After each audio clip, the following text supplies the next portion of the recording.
Welcome to the Fabulous Fifties and Beyond. I'm Jim Pollard, your co-host with my wife, Jeanetta. Today we have a guest with us, and we're going to be talking about a very important service in our community. And we want you to stay tuned, and we'll be right back. And he'd say, go with what you got. Start from where you are. Give it your best shot. Keep reaching for that star. Get in the race, keep your own pace, keep moving and never stop. Just go, go with what you got.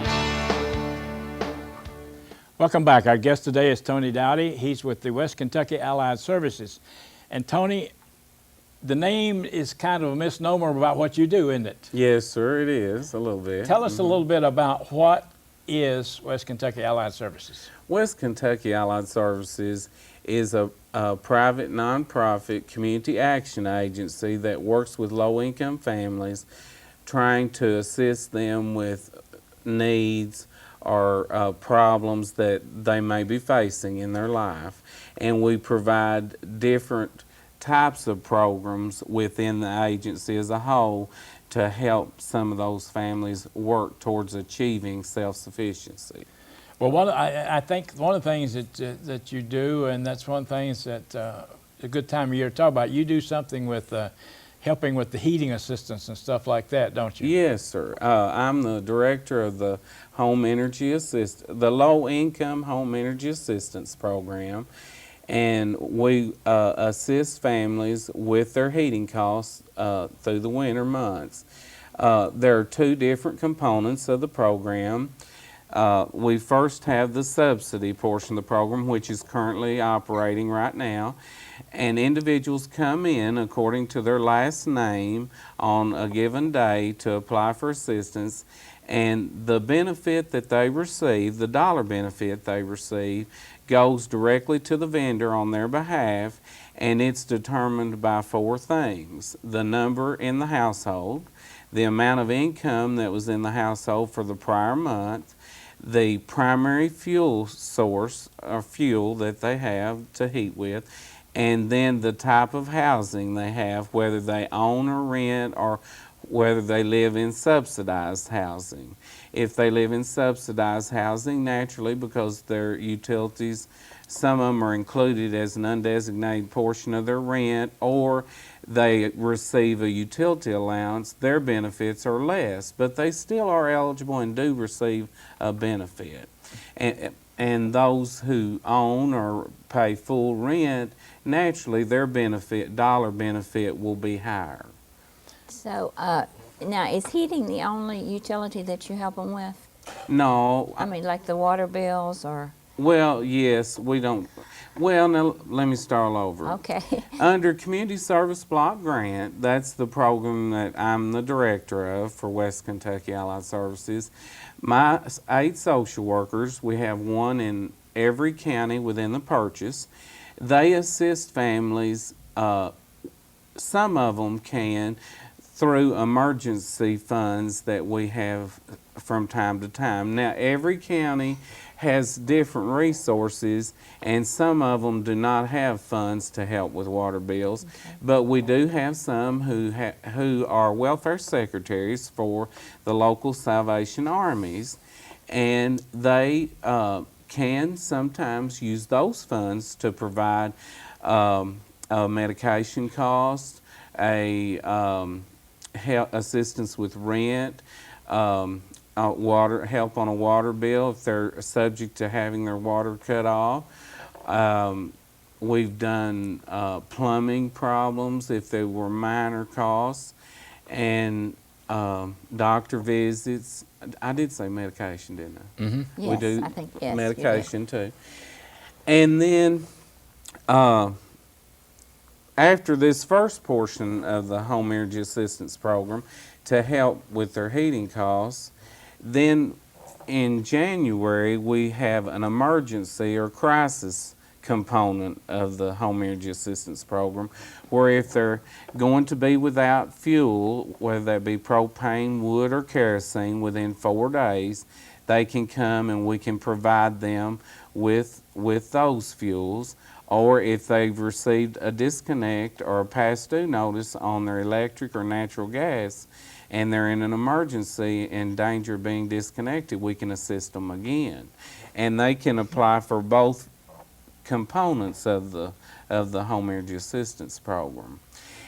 Getting back to the Community Service Block Grant Program, we work with families, and each worker, besides doing this, and we see a lot of families during the Home Energy Assistance Program, but we also select specific families that we work with through providing case management, where we have them come in and meet with the social workers and set goals for themselves and help those specific families who voluntarily agree to come in and do more extensive work with them, and we'll work with them on problem areas that they may be having to try to help them work towards becoming self-sufficient. And we have some that may not reach full self-sufficiency, but if they move from being in a crisis or emergency situation, and we can move them where they're in a stable situation in their life, then we have made some success. That's right. You know, and so this Home Energy Assistance Program just helps aid in part of that process. And we also offer a weatherization program where our agency goes in and winterizes homes to help cut back on their heating costs and cooling costs. And we have a different director, a young man named Larry Baldwin, who oversees that program. But my staff, my social workers in all the 8 counties, they do intake and they take the application for that program also. Do they make the determination? They determine if they are eligible. Okay. And then it's sent into the central office, and the applications are given priority points based on different factors within their homes. And the higher the priority points, the sooner their home will be addressed and worked on. But our weatherization director does try to not just do all of them who have high points, but he tries to go back and pick out some that don't have the higher priority points, so that he gets a broad range of families that he's worked with. Back to the Home Energy Assistance Program, just to give you some idea of how many families we worked with last year. In the first part, or first subsidy component that we operate, we assisted 4,415 families within the 8 counties.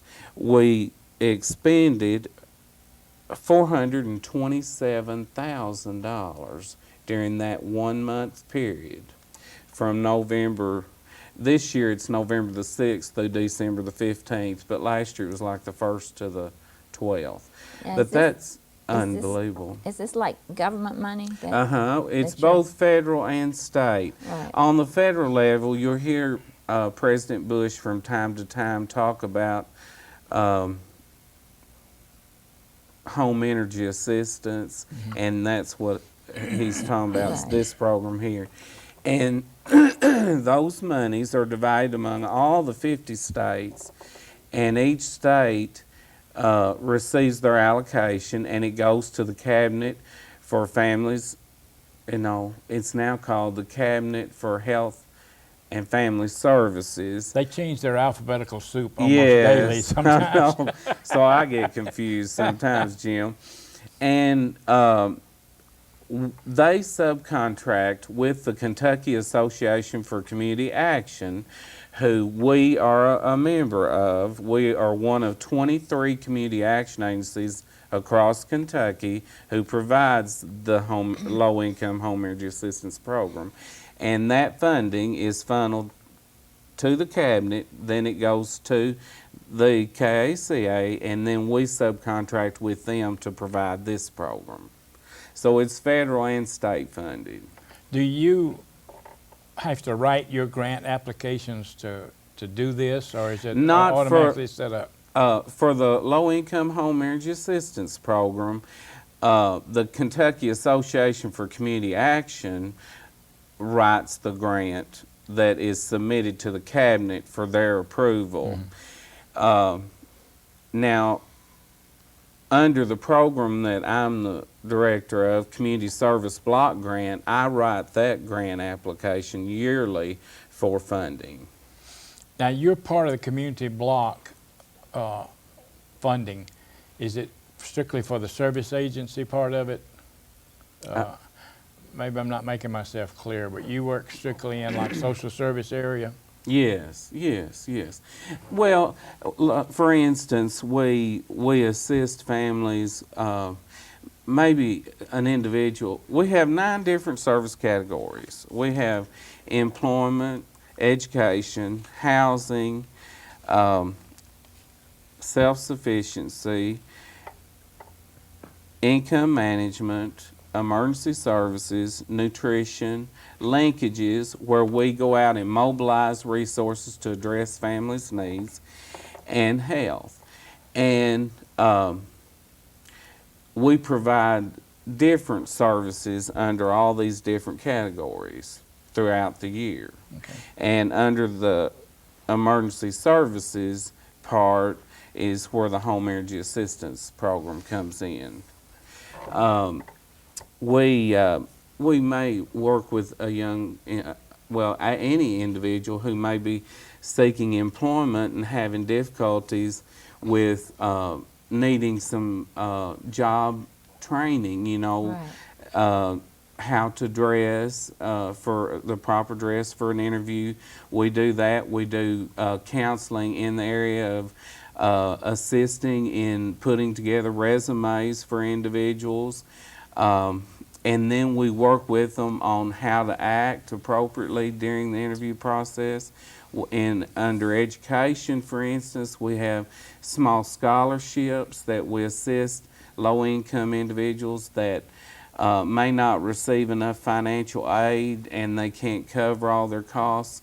They can use that if they're approved to help them with maybe books or a partial payment on tuition. Under housing, we work with homeless families from time to time, assisting them in locating housing within their community. Preferably, we encourage low-income housing.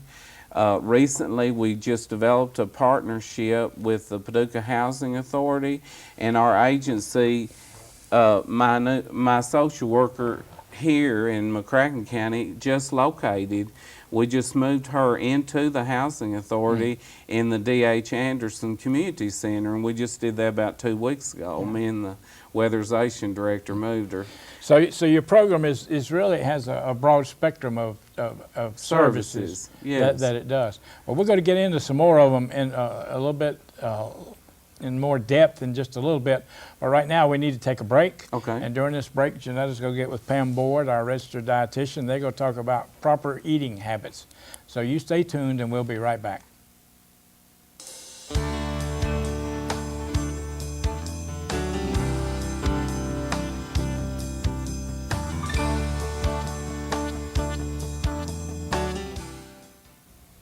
We welcome back Pam Ward today. Pam is a registered dietitian at Western Baptist Hospital, and she comes to share each week with us some tidbits on how we can be healthier. And this is something that we always think about, or at least I do during the holidays, although I don't always observe it. I do think about it. A lot of time we're thinking about it with guilt, what I Right. should have. Well, today we're going to talk turkey. We're going to talk about turkey, Thanksgiving, okay. Thanksgiving and Christmas. A lot of families serve turkey. Turkey and ham tend to be the big meats, and of course we cook too much, and then we have all these nice leftovers to use. So I want to talk a little bit about the preparation of the turkey, but I also want to talk some about how to handle the leftovers, because I hear a lot of people talk about, 5 days later, 6 days later, they're still looking at turkey, and it reaches a point where it's got to go. It's time. So just because something is in the refrigerator doesn't mean it can just be in there, indefinitely. It starts to grow things after a while. It starts to grow things, and you've also got to, as we've talked about earlier, it depends on how you freeze or how you refrigerate it. Did you put it in shallow containers where it will reach the appropriate temperature rather quickly?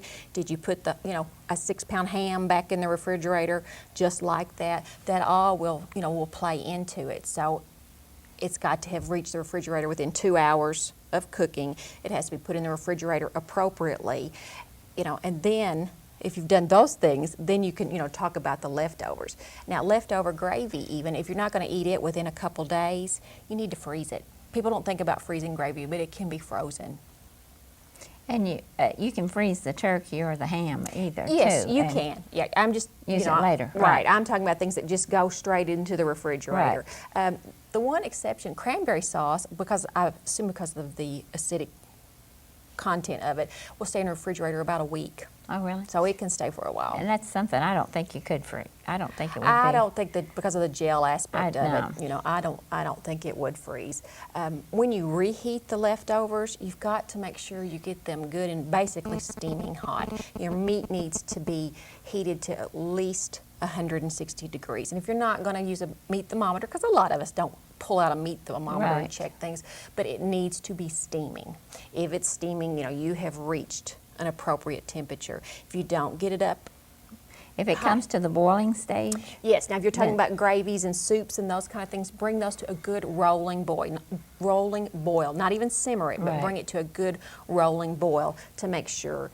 And if you even put it on the microwave, cover your food and make sure that if you don't have a microwave that rotates, make sure that you rotate your food. Take it out every 30 seconds or whatever it may be and turn it so that you don't have cold spots where you've gotten this side nice and warm but this side is not. Make sure you turn it when you do that. okay. Well, there are a lot of things that you can do with leftovers. You really can, and if you go to like the Butterball website and some of those, they have all sorts of ideas of what to Oh, do. really? Turkey. Of course, there's turkey sandwiches, turkey tetrazzini. I saw something else of course, turkey and dressing. Most of us have that day. There's Right. all kinds. I even saw turkey tacos. I mean, there's all sorts of things. And turkey is actually a wonderful choice. It's a nice, healthy meat, especially the white meat. The dark meat is a little higher in saturated fat and animal fat, but there's just not much that's leaner than turkey. Well, I like the white meat better anyway. And me too. As a matter of fact, most of the time I buy the turkey breast if it's only for Jim and I. Then Well, and I think any more families are getting smaller, and so I notice that I see that type of thing probably as much as I see the whole turkeys, which that's good. There's, we don't get the waste then that we would have. Now, one thing I like to do with this, I like to make California chicken salad. Of course, it's turkey, California, but I love that. Now, do you use the light mayonnaise? No. I'm a Miracle Whip person. You're a Miracle. Well, they have the fat-free Miracle Whip. I know. Well, you could be using that. I should be. You're right. And all joking aside, there are little things like that, especially during the holidays, that you can do to cut That back on helps, calories. right. And that's one of them with the mayonnaise, like Waldorf salad, chicken salad, any kind of meat salad. Use the low fat, or the fat-free to make it. Again, most people are not going to notice, unless you tell them. taste, right. So it's a good way to sneak things in. But the turkey, just a couple more things I wanted to tell you. Some things you can do. Don't stuff the turkey with the dressing. Cook the dressing. you're baking it? Right. Cook the dressing outside the turkey. It's less likely the juices from the turkey can contaminate it. Plus, it's going to be higher fat if you cook it in the turkey because, and if you want to do some for show, so that your turkey looks nice and pretty on the table, do that, but then just make a pan of it too so that you can eat it that way. It's a little healthier. And, we've talked. The biggest question I usually get at Thanksgiving is people forget to thaw their turkey, or they don't realize how long it's going to take. And I get a call 2 days before Thanksgiving or the day before Thanksgiving, what can I do?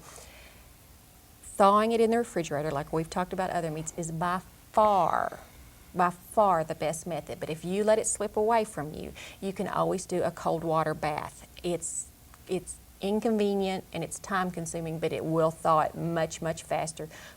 Fill your sink with cold water, put your turkey in it breast side down, cover the whole turkey with cold water. You have to change the water about every 30 minutes. Wow. Yeah. And that is time. And that is consuming. time consuming, because with a large turkey, it still may take 2-3 hours, 4 hours even. But if you've gotten yourself a little behind schedule, that is a way to do it. Again, don't put it on the counter and let it thaw. Right. And make sure when you are thawing it that it's in its original packaging. And if there's a tear or a spot on it, you can always put it in, wrap it in something else over it. But it will be best if you thaw it in its own packaging. Okay. Well, thank you so much for sharing with us today, and we'll look forward to seeing you next week. I'll be here.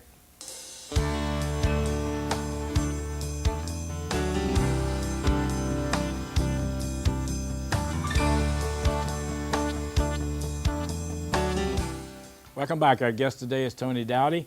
Tony is the Director of West Kentucky Allied Services, and we're talking about the services that they provide, who they provide them to, and the different things. And in our break here, he and I were talking while Jeanetta and Pam were talking about food. We were talking about some of the things that they did and the services and counseling that they provide. And I mentioned to him a statement that I've heard years, and a lot of you out there have heard it also, because most of you are in our age category that watch this show. But it's the thing that if you give a man a fish, you feed him for a day.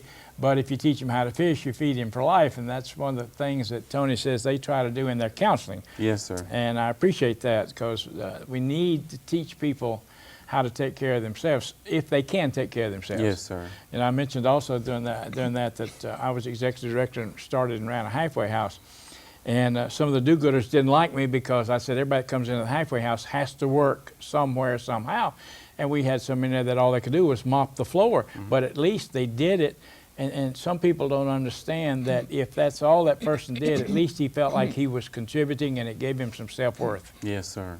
And there are people out there that they do appreciate anything that they can find that's like that.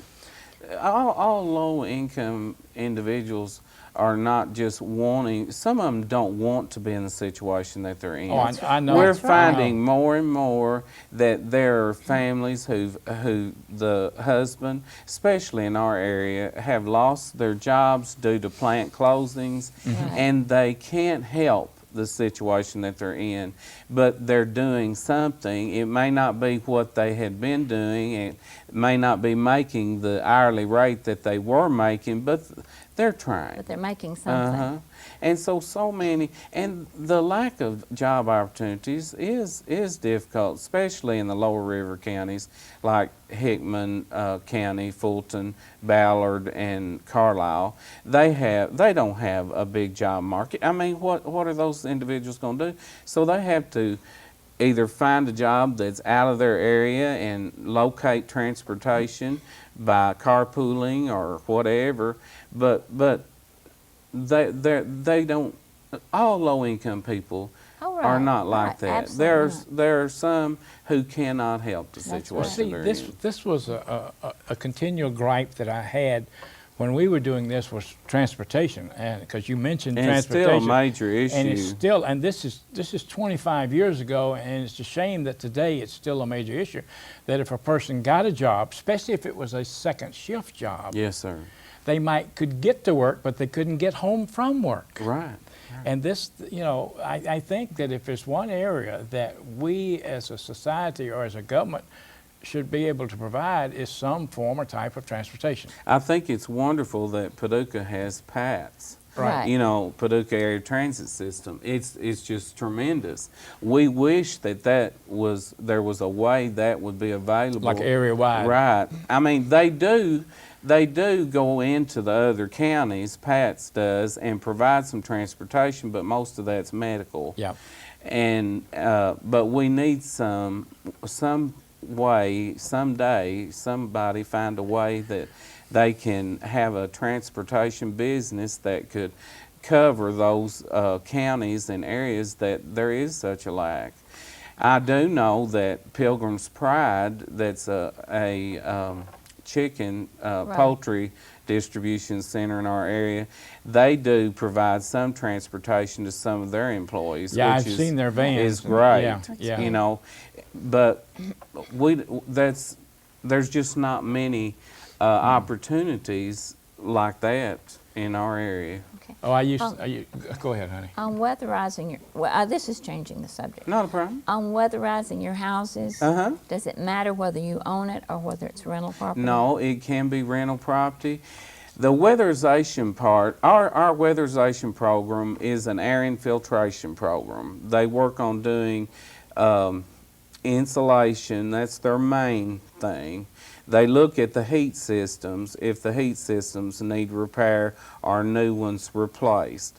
But it's all air infiltration, it's not structural things. Right. They repair vents underneath the home, you know, where heat may be escaping. Right. That's not what you call them, is it?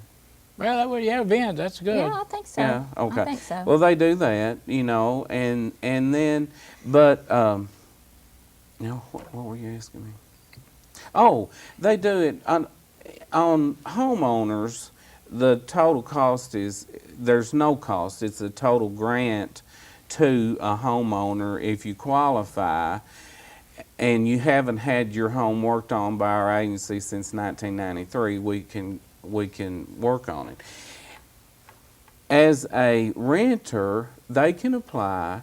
The only cost that would be involved, the weatherization part, the insulation, the caulking around windows and all that to tighten up the home is free to the landlord because the family that resides in that home is eligible. The only time there's a cost involved to a landlord is if a heat system has to be repaired or put in a new one. Then the agency absorbs the first $150 and then the landlord must pay the balance of the cost of the heat system.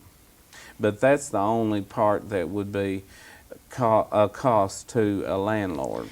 Well, Tony, we're about out of time, believe it or not, and I think we're going to have to come back and talk again because your agency does so much, and we just can't cover it all in one session.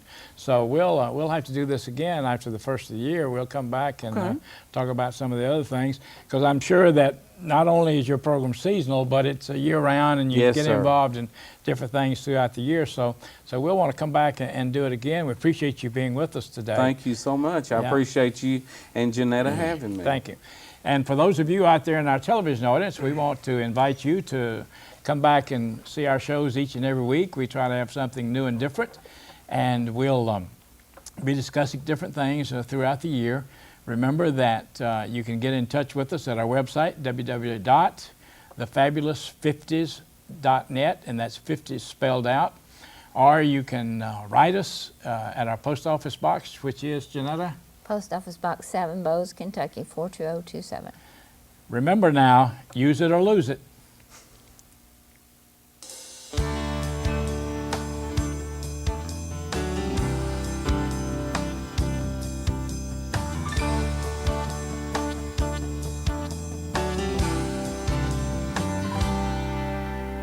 Can't see as well as I used to.